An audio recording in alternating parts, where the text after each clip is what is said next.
Dumalaw sa atin dito sa may Edmonton, dito sa Canada. Eto na kami. Sabi, kamusta po?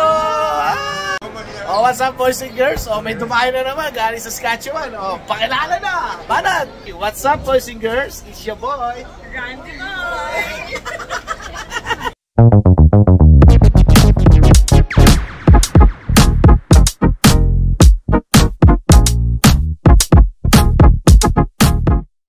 What's up boys and girls? It's your boy, Randy Boy.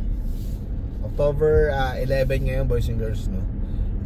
Apakalamig na. So, lalo na kagabi, no? Pero ang weather ngayon ay 6 degrees. Kaso nga lang, parang hindi ko nakita kung anong feels like eh. Kasi parang hindi siya 6 degrees. Parang ano na siya eh. Parang 1 or 2, feels like 1 or 2. Humahapdi na sa mga kamay boys and girls, no? Tapos, ang oras ngayon ay 10:42 AM. Papasok tayo. So kagabi boys and girls, no, hindi ako nakapag-vlog, pero yung weather kagabi or nagpakita si Aurora, yan kagabi. So halos lahat or buong Canada is nakakita or naka-experience nung Aurora Borealis. Ayan. So kami, kasi since nandito na kami sa Spruce Grove, medyo city siya, so maliwanag ng konti. So hindi siya ganun kalakas kasi kailangan doon makikita mo talaga yung full potential ng Aurora kung nasa dark area ka. So ipa-flash ko rito yung mga photos namin. Kasi sa sobrang nakaka-amaze talaga, no, kasi sobrang lakas nung ano niya, nung sinag niya. Talagang naglalaro siya. Ibig sabihin na naglalaro, talagang nakikita mo nag-iiba-iba yung shape niya. Tapos biglang may guguhit, biglang may ano yung, alam mo yun, yung iba-iba na hugis. Kumbaga sa ulap eh, iba-iba siyang shape. Maiba ako, no, boys and girls. So nung nakaraang linggo or nakaraang weekends, nagkaroon ng kita-kita yung Spot Pinoys. Ayan, tsaka yung iba nating mga vloggers na pinapanood sa YouTube. So dapat pupunta ako doon boys and girls para ma-meet sila. Ayan, siyempre kasi sila, bago ako pupunta dito sa Canada, sila na yung mga pinanonood ko. Tapos hanggang dito, maniwala ka sa hindi, pinanonood ko pa rin sila talaga. Kasi siyempre nakaka-inspire yung buhay nila, yung kwento nila, at saka yung iba't ibang kaganapan sa kanila.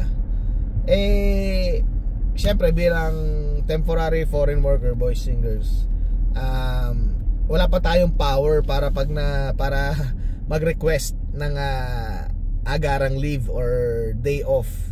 So nag-try pa rin naman ako.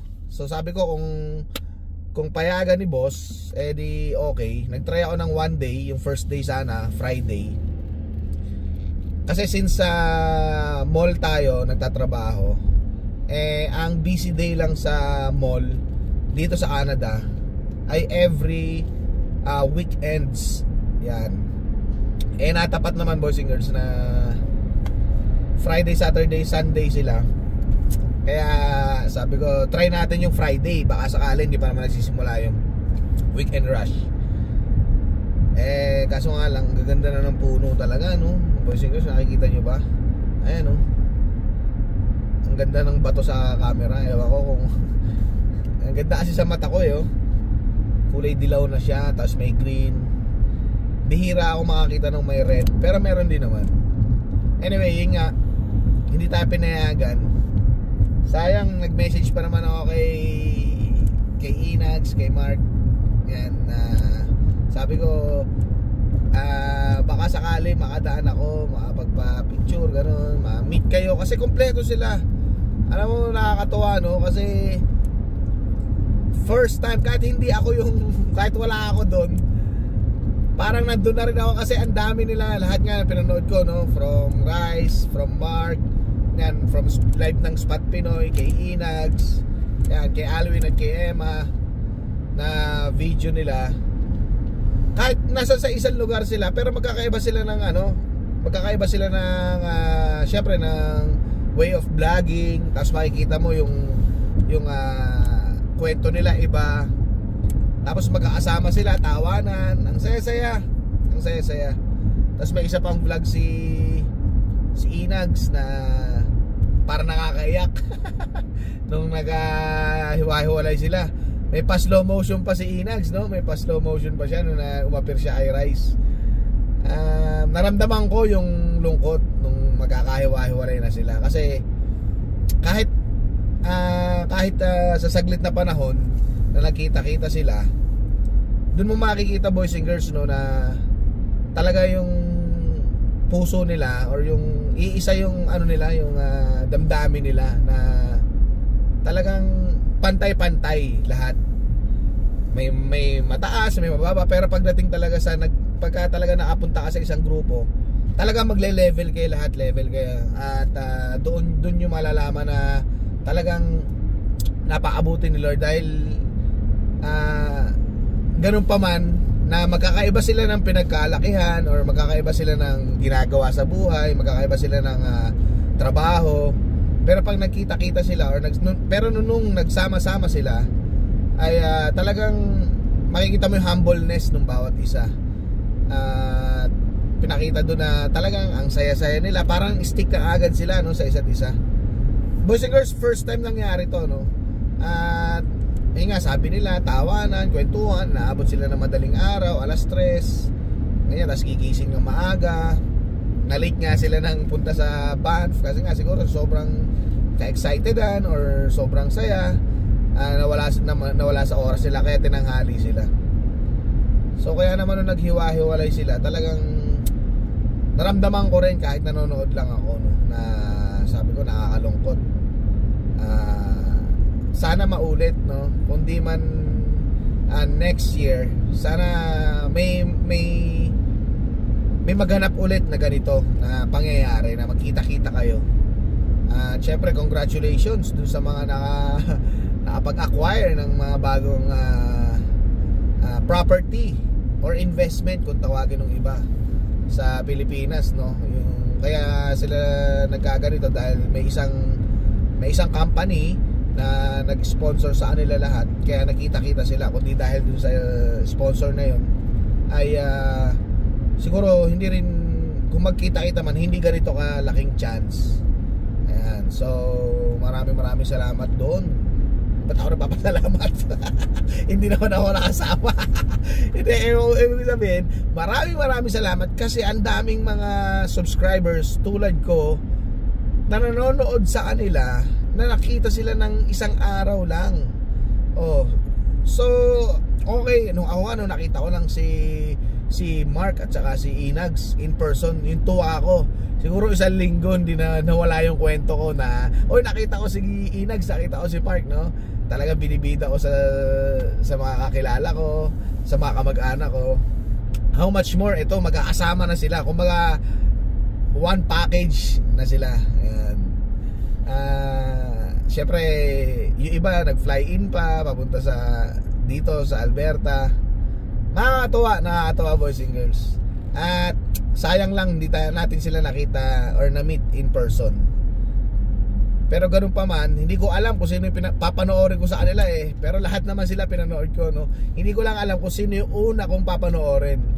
Ayan. Yun. At ano ba, ang haba na nitong vlog ko, ang haba na nitong video ko.